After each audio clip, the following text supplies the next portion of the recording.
그 생텍쥐페리의 가장 유명한 소설이죠. 어린 왕자에 보면 기다림에 대해서 이런 구절이 나옵니다. 기다림이란 어느 하루를 다른 날들과 다르게 만들고 어느 한 시간을 다른 시간들과 다르게 만드는 것이다. 여러분 동의하십니까?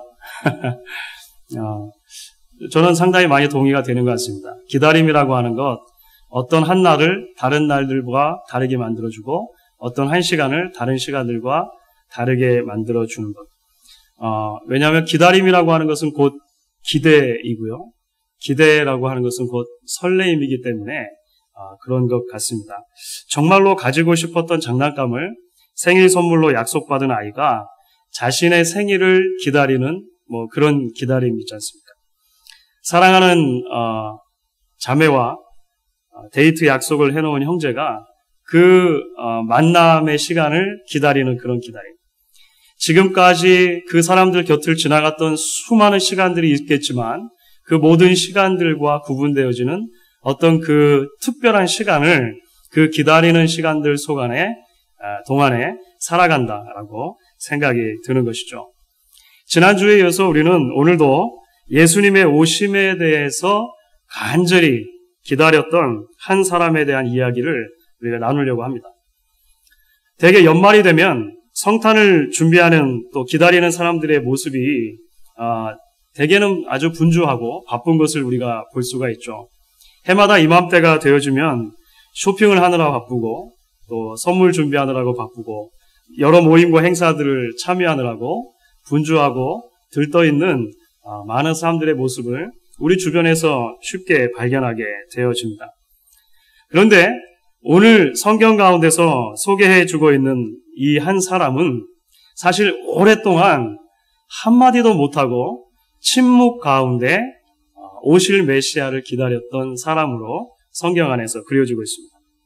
거의 10개월 동안 벙어리가 되어 있었습니다. 그래서 한마디도 못하고 이제 묵묵히 오실 메시아를 기다리고만 있었던 그런 사람이라고 하는 것이죠.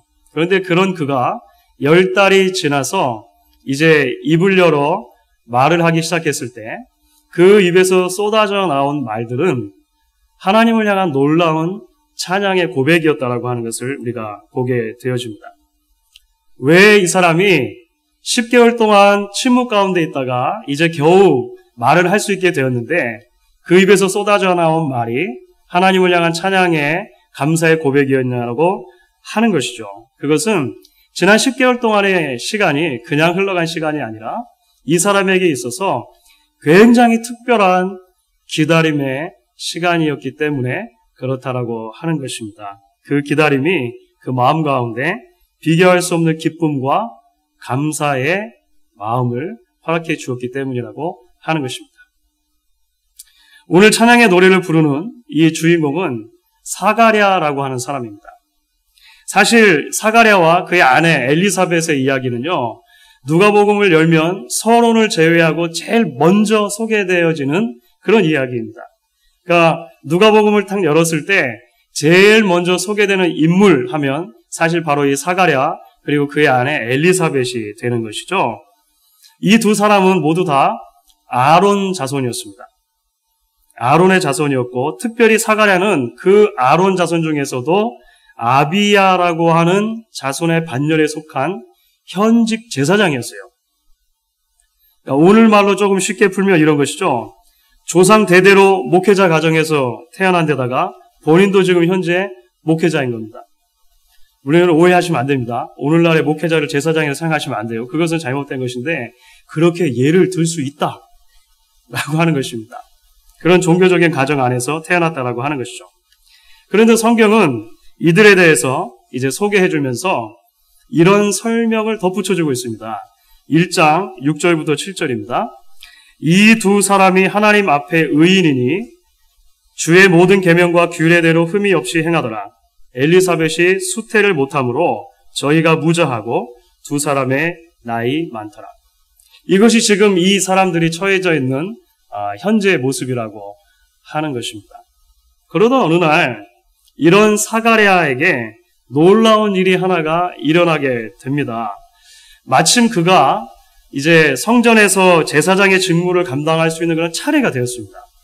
예수님 당시에 사실 레위인들, 제사장들이 굉장히 많았습니다. 그래서 성전에서 이렇게 직무를 수행하려면 그 레위인들 중에서도 사실 제비를 뽑아야 했어요. 그런데 이 사가랴라고 하는 사람이 그 제비를 잘 뽑아가지고 이제 성소에서 직무를 수행하게끔 된 것입니다. 대개는 일주일씩 그렇게 성소에서 직무를 수행했습니다. 이 사람이 이제 그 직무를 수행하느라고 성소에 들어가서 이제 분향단에다가 향을 사르고 있는데 마침 그때 천사가 나타난 거죠. 천사가 나타나서 이제 이 사가랴에게 놀라운 예언의 말씀을 전해주게 되는 것입니다. 그것이 무엇입니까? 그 안에 엘리사벳이 잉태를 하여 아들을 낳게 될 것이다라고 하는 소식이죠. 더 나아가서 천사는 그 아이의 이름을 요한이라고 할 것이고 그 요한이라는 아이가 앞으로 장차 오실 메시아의 앞길을 예비하는 굉장히 중요한 인생을 살아갈 것이다 라고 하는 그런 이제 예언을 해주게 되는 것입니다. 사실 이게 보통 예언이 아니죠. 우리가 지난주에도 마리아에게 나타났던 수태고지를 들어봤습니다만 사실 보통 이야기가 아닌 것입니다. 그래서 사가랴가 보인 첫 번째 반응은 무엇이었냐면 믿을 수 없다라고 하는 반응이었습니다. 그래서 18절 말씀을 보시면 이렇게 말하죠. 내가 이것을 어떻게 알리오? 내가 늙고 아내도 나이가 많으니이다. 도대체 지금 하시는 말씀을 저는 이해할 수가 없습니다. 나나 내 아내나 이미 아이를 가질 수 있는 나이를 훌쩍 넘겼는데 어떻게 이 예언이 우리 가족에게 이루어질 수 있습니까? 이렇게 이해하는 것이죠. 여기에 대해서 이제 그 천사가 다시 이제 말을 해주게 됩니다. 천사가 해준 말은 무엇이었냐면 19절과 20절의 말씀입니다. 오늘 우리가 읽은 바로 1장에 바로 나오는 부분이니까 조금 앞으로 돌아가셔가지고요. 우리 19절과 20절 말씀은 같이 한번 읽도록 하겠습니다. 19절 20절입니다. 천사가 대답하여 가로되 나는 하나님 앞에 섰는 가브리엘이라 이 좋은 소식을 전하여 내게 말하라고 보내심을 입었노라. 보라 이 일에 되는 날까지 내가 벙어리가 되어 능히 말을 못하리니 이는 내 말을 내가 믿지 아니하며니와 때가 이르면 내 말이 이루리라 하더라. 이것이 도대체 믿지 못하겠습니다 라고 이야기했던 사가랴에게 천사가 이제 해준 대답입니다. 하나님의 약속의 말씀을 믿지 아니하므로 벙어리가 되어서 이 약속의 성취를 볼 때까지 이제 말을 못하고 남아있게 될 것이다 라고 하는 것이죠. 그래서 꼼짝없이 사가랴는 이제 말을 못하는 벙어리로 앞으로 몇 달 동안을 살아가야 했던 것입니다. 그 일 이후로 하나님께서는 천사를 통해서 전해주신 그 약속의 말씀을 신실하게 이행해 주셨습니다. 정말로 엘리사벳이 잉태를 하게 된 거예요. 나이가 굉장히 많은 할머니였음에도 불구하고 엘리사벳이 잉태를 한 것입니다. 기적이 일어난 것이죠. 그리고 그렇게 10달이 지나서 아이를 낳게 된 것입니다. 그 남자 이름을 이제 요한이다라고 천사가 가르쳐준 대로 요한이다라고 이름을 지어주고 난 뒤에야 비로소 사가랴의 혀가 풀리고 이제 그 입을 열어서 말할 수 있게 되었다라고 하는 것이죠. 이제 다시 말을 할 수 있게 된 사가랴가 입을 열어서 찬송한 내용은요, 참으로 놀라운 고백들로 가득 차 있는 것을 우리가 볼 수가 있습니다. 왜냐하면 그 안에는 지난 10개월 동안 사가랴가 천사를 통해 주신 그 예언의 말씀을 곰곰이 묵상하면서 깨닫게 된 여러 진리들을 이제 다 이야기하고 있기 때문에 그렇다라고 하는 것이죠.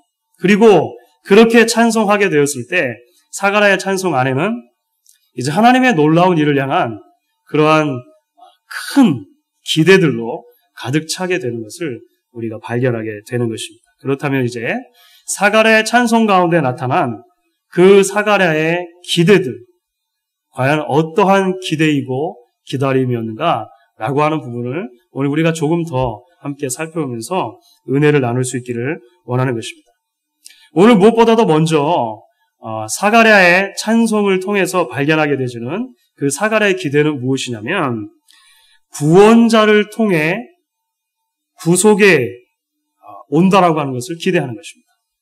구원자를 통한 구속, 하나님의 구원, 그것을 사가랴가 간절히 기대하고 있다는 것을 발견하게 되는 것이죠. 사가랴는 벙어리로 지내는 10달 기간 동안에 자신에게 아들이 태어난다는 것, 이게 중요한 것이지 않습니까? 자신에게 아들이 태어난다는 것이 중요하지만 그것보다도 훨씬 더 중요한 일이 지금 벌어지고 있다는 것을 직감하게 되었습니다. 자기 자신의 아들의 태어남이 바로 메시아의 오심과 관계가 된다고 합니다. 그리고 그 메시아를 통해서 하나님의 구원이 이루어질 것을 이제 이 사가랴가 기대했다라고 하는 것입니다. 여러분 사실 10개월 동안 사가랴가 눈으로 보고 목도한 것은 기적이 일어나는 것이었습니다. 왜냐하면 자기 아내 할머니지 않습니까? 할머니의 배가 한 달 갈수록 점점점 불러오는 거예요. 집에 갈 때마다 기적이죠. 그렇겠습니까? 그렇지 않겠습니까? 그 약속의 말씀을 받았지만 매일 집에 돌아갈 때마다 자신의 아내의 몸을 변화를 보면서 하나님의 기적과 같은 일이 지금 일어나는 것을 보고 있는 거예요. 불가능을 정말로 가능하게 하시는 하나님의 능력을 매일매일 사가랴는 묵묵히 지켜보았다라고 하는 것입니다. 그리고 그 하나님께서 얼마나 신실하게 자신의 약속을 지켜주시는가라고 하는 것을 이제 계속해서 발견하게 되는 것이죠. 그러는 동안에 사가랴의 관심이 구약 성경에 나오는 메시아에 대한 예언들로 옮겨지게 되었던 것 같습니다. 천사가 말한 것을 기억하고서 구약 성경에 나온 메시아에 관한 예언들을 기억하게 됐다라고 하는 것이죠. 그리고 자신의 아들의 탄생을 가능하게 하는 그러한 놀라운 기적을 일으키시는 하나님이라면 메시아에 대한 약속도 이루어 주시겠구나 라고 하는 확신을 그 안에 가지게 되었다라고 하는 것이죠. 그래서 이제 이 사가랴는 입을 열어 처음 찬양하기 시작했을 때 이렇게 노래하기 시작하는 것입니다. 68절과 69절에 이렇게 사가랴가 노래하죠. 찬송하리로다 주 이스라엘의 하나님이여 그 백성을 돌아보사 성량하시며 우리를 위하여 구원의 뿔을 그 종 다윗의 집에 일으키셨으니. 자신의 아들이 태어난다라고 하는 사실보다도 더 큰 감격으로 이 사가랴의 가슴에 다가왔던 하나의 주제가 있는데 그것이 무엇이냐면 메시아를 통해서 구원을 하나님께서 베풀어 주신다는 것입니다. 그리고 그 메시아에 대해서 사가랴는 무엇이라고 이름을 붙여주냐면 구원의 뿔이라고 하는 이미지를 사용해서 설명을 해주는 것이죠. 여러분 구약성경 가운데 뿔이라고 하는 이미지가 등장하면 대개의 경우에서 그것은 힘과 능력의 상징이 됩니다. 힘, 파워, 능력 또는 승리를 상징하게 되기도 하죠. 그렇기 때문에 메시아를 구원의 뿔이다라고 이야기하는 것은 그가 죄인들을 구원하시기에 충분한 능력, 충분한 자격, 힘을 가지고 계시다라고 하는 것을 강조해 주는 것입니다. 실제적으로 구약성경 가운데 이 구원의 뿔이라는 표현이 여호와 하나님의 구원을 이야기할 때 사용됐어요. 우리가 잘 아는 시편 18편 2절 말씀에 이렇게 시인은 노래합니다. 여호와는 나의 반석이시오 나의 요새시오 나를 건지시는 자요 나의 하나님이시오 나의 피할 바이시오 나의 방패시오 나의 구원의 뿔이시오 나의 산성이시오. 하나님의 구원에 대해서 이야기할 때 이제 이렇게 구원의 뿔이라고 하는 이미지로 구약에서도 이야기한다라고 하는 것이죠. 여러분 동시에 구원의 뿔이라고 하는 표현과 연관해서 이제 우리는 78절에 나타난 아주 재미있는 표현 하나를 주목해 보려고 합니다. 그것은 바로 돋는 해라고 하는 표현이에요. 돋는 해. 그러니까 그 rising sun이라고 하는 것이죠. 돋는 해. 77절부터 79절을 제가 한번 읽겠습니다. 주의 백성에게 그 죄사함으로 말미암는 구원을 알게 하리니 이는 우리 하나님의 긍휼을 인함이라. 이로써 돋는 해가 위로부터 우리에게 임하여 어두움과 죽음의 그늘에 앉은 자에게 비치고 우리 발을 평강의 길로 인도하시리라. 이렇게 말하는 것입니다. 구원자이신 메시아에 대해서 소개하면서 그를 돋는 해, rising sun 이라고 소개를 하고 있는 것입니다. 사실 이것은 말라기의 구약 성경의 제일 마지막 선지자죠. 말라기에 나오는 예언을 염두에 두고 한 말씀입니다. 말라기 4장 2절에 보면 이런 말라기 선지자의 예언의 말씀이 나옵니다. 내 이름을 경외하는 너희에게는 의로운 해가 떠올라서 치료하는 광선을 바라리니 너희가 나가서 외양간에서 나온 송아지 같이 뜨리라. 무슨 말씀입니까? 앞으로 구원자가 오시게 될 텐데 그 구원자가 오셔서 하시는 사역이 무엇인가? 어두움과 죽음을 밝히고 치유하게 되실 것이라고 하는 것입니다. 어두운 가운데 있는 자들에게 빛을 비춰주시고 병들어 있는 자들에게 치유함을 가져다 주는 것, 그것이 바로 이스라엘의 메시아가 오셔서 이제 구원을 이루어 주시는 놀라운 방편이라고 하는 것이죠. 그런데 이제 우리가 여기서 다시 우리가 처음 읽었던 사가랴의 첫 구절입니다. 68절로 돌아가서 생각해 보기를 원하는 것이 하나가 있습니다. 그것은 바로 사가랴가 이렇게 메시아가 우리에게로 오신다라고 하는 것을 설명하면서 그것을 하나님께서 그 백성을 돌아보사 속량하신다라고 하는 사건을 이해한다는 거예요. 그죠? 하나님께서 그 백성을 돌아보사 속량하신 사건이다라고 이해를 하는 것입니다. 여기서 돌아보다라고 하는 그 표현이 사용되지 않습니까? 사실 구약적인 표현입니다. 이 돌아보다라고 하는 표현, 누군가가 누구를 돌아보다 긍휼히 여겨줬다라고 하는 이 표현은 사실 원래 그 의미대로를 풀어가면 방문하다라고 하는 의미입니다. visit. 다시 말씀드리면 이런 것이죠. 하나님께서 우리에게 구원자를 보내주신 사건은 하나님께서 우리를 신방해 주신 사건이다라고 하는 것입니다. 하나님께서 우리를 신방해 주셨다. 구원자이신 예수님께서 이 땅에 오신 것은 하나님께서 당신들의 백성의 자리로 내려오셔서 방문해 주신 사건이다라고 하는 것을 지금 사가랴의 그 고백을 통해서 우리가 발견하게 되는 것입니다. 여러분, 성탄이 놀라운 사건인 이유가 무엇입니까? 하나님께서 죄인인 인간들을 위해서 아예 인간이 되셔서 우리를 방문해 주신 사건이라고 하는 것입니다. 구원에 뿌리신 그 하나님, 돋는 해이신 그 하나님께서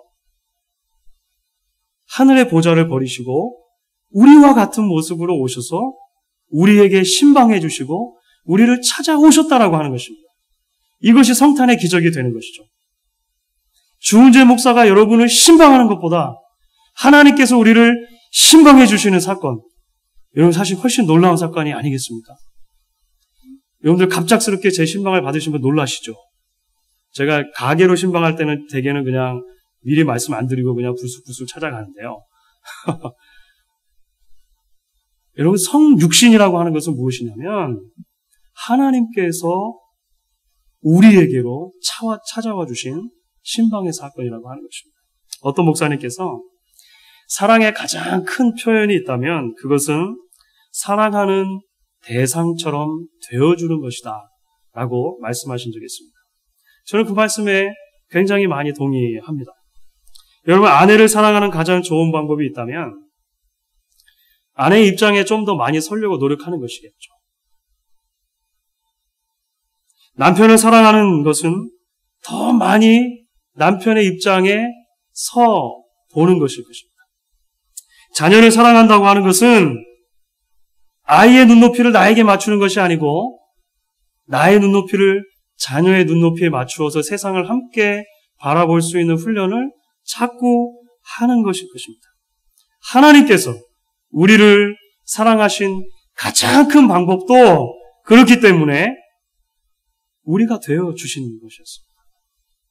진흙탕 같은 이 세상, 죄 많은 우리의 삶의 현장에 바로 그 자리에 예수님께서 방문해 주시기로 결단하신 것이죠.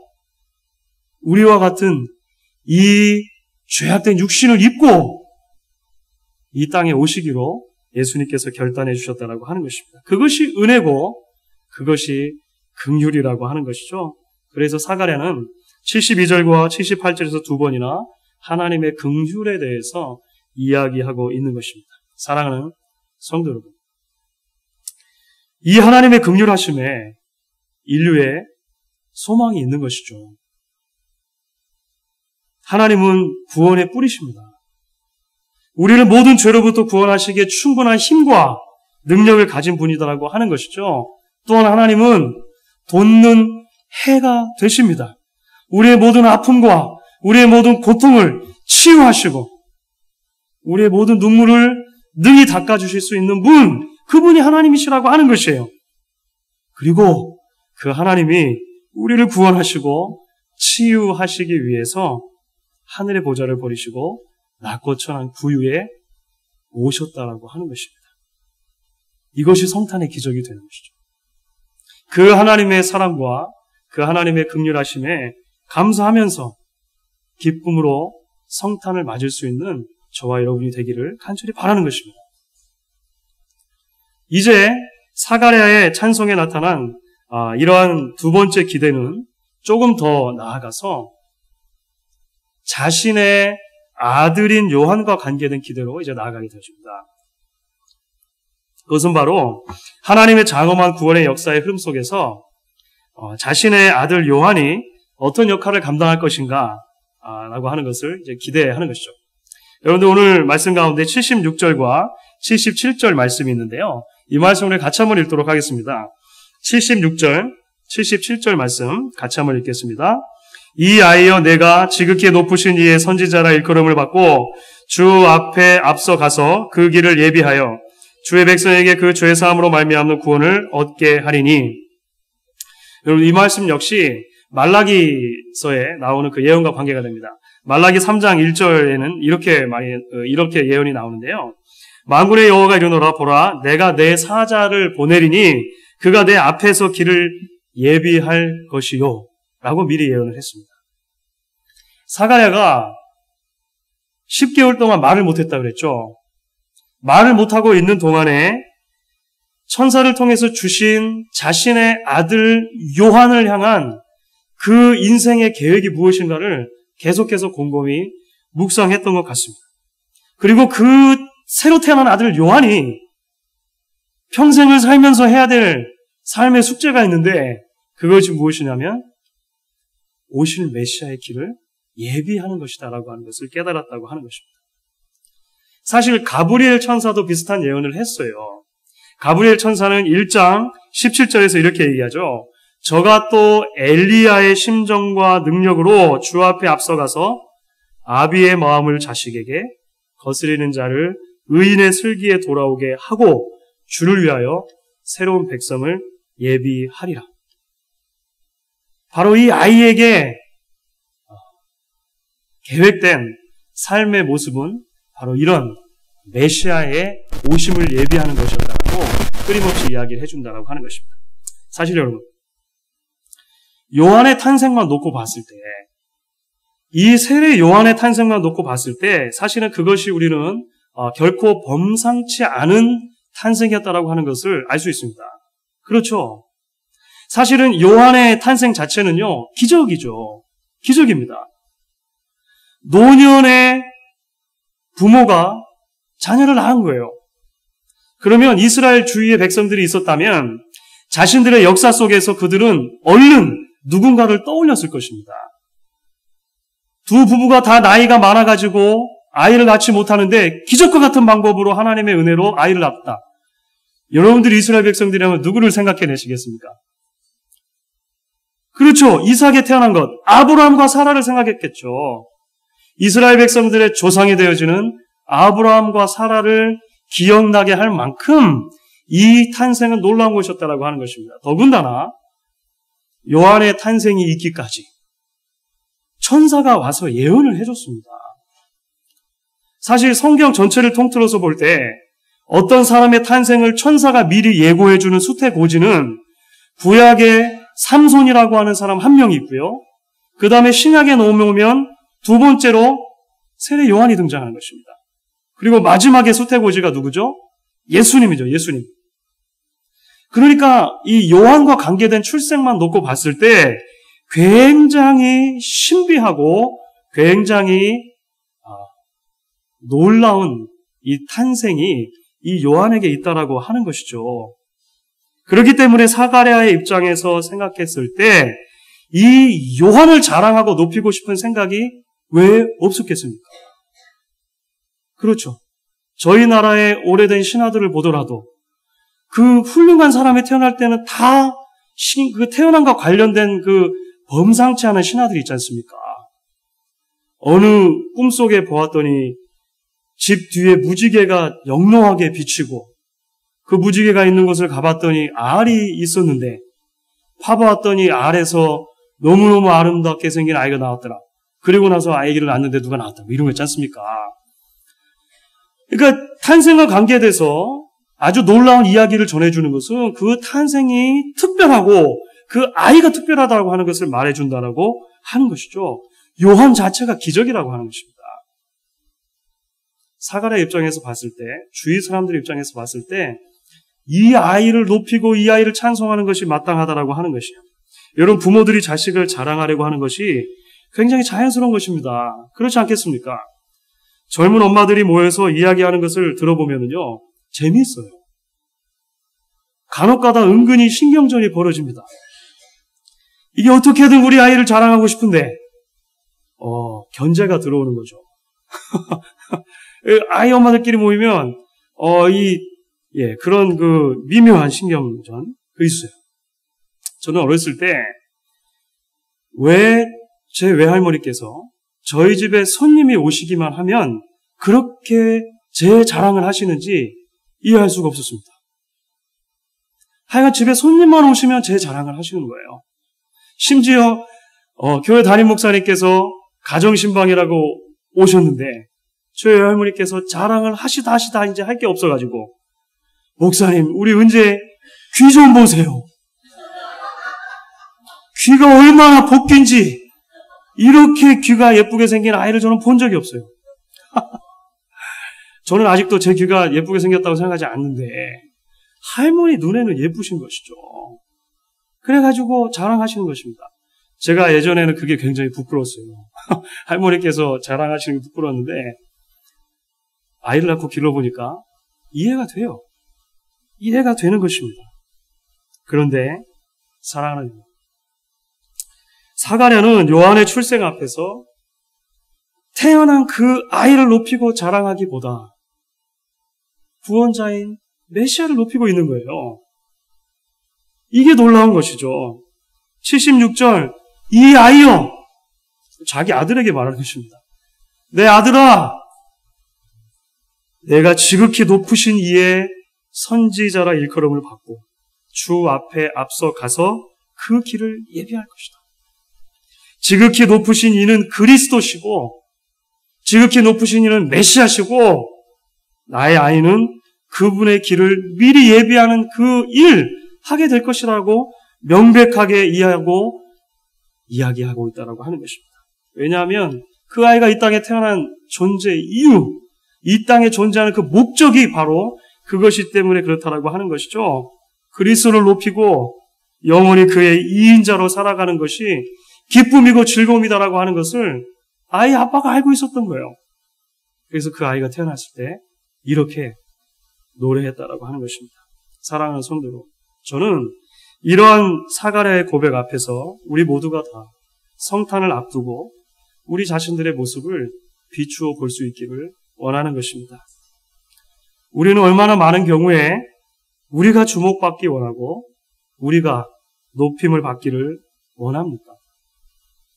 사람들이 나를 높여주지 않고 인정해주지 않는다고 섭섭해하고 시험에 들 때가 얼마나 많이 있느냐라고 하는 것입니다. 그러나 주 안에서 사랑하는 성도 여러분, 우리는 주인공이 아닙니다. 우리는 영웅이 아니에요. 예수님이 주인공이신 것입니다. 예수님이 영웅이신 것입니다. 우리를 구원하시기 위해서 기꺼이 우리의 모습으로 낮아지신 지극히 높으신 그 하나님, 그 하나님의 독생자이신 예수 그리스도, 그분이 바로 우리가 가장 높여드려야 할 그 분이라고 하는 것입니다. 우리의 삶이 그렇게 예수님만을 높이고 그분만을 드러내는 삶이 될 수 있기를 간절히 원해요. 사갈의 축복의 기도를 들으면서 태어날 때부터 자라는 것이 세례 요한입니다. 그렇죠? 그 세례 요한이 나중에 예수님과 자신과의 관계를 물으러 오는 제자들에게 이렇게 이야기를 합니다. 그는 흥하여야 하겠고 나는 쇠하여야 하리라. He must become greater and I must become less. 그는 더 커져야 할 뿐이고 나는 더 작아져야 할 사람이다 라고 세례 요한이 나중에 고백하게 되는 것이죠. 우리도 그렇게 우리의 삶 전체를 통해서 성탄의 주인으로 오신 그 주님이 흥하게 되기를 기대하고 기뻐할 수 있기를 간절히 바라는 것입니다. 말씀을 정리하겠습니다. 여러분, 스가랴의 찬송은요, 우리 교회사를 쭉 통해서 볼 때 베네딕투스라고 하는 이름으로 불렸어요. 라틴어로 그 처음에 찬송하리로다라고 하는 것을 베네딕투스 이렇게 얘기합니다. 베네딕투스인 이 스가랴의 찬송은 마리아의 찬송, 마니피캇이라고 합니다. 교회사 속에서 초대교회 때부터 사실 성도들이 모일 때마다 찬양의 노래로 굉장히 많이 불렀던 그런 찬양이 되어집니다. 성탄의 계절에 대강절, 오늘 이제 두 번째 주일이 되어집니다. 이 아름다운 고백이 담긴 찬송에 우리도 한 목소리로 함께 동참할 수 있게 되어지기를 주님의 이름으로 간절히 축원하는 것입니다.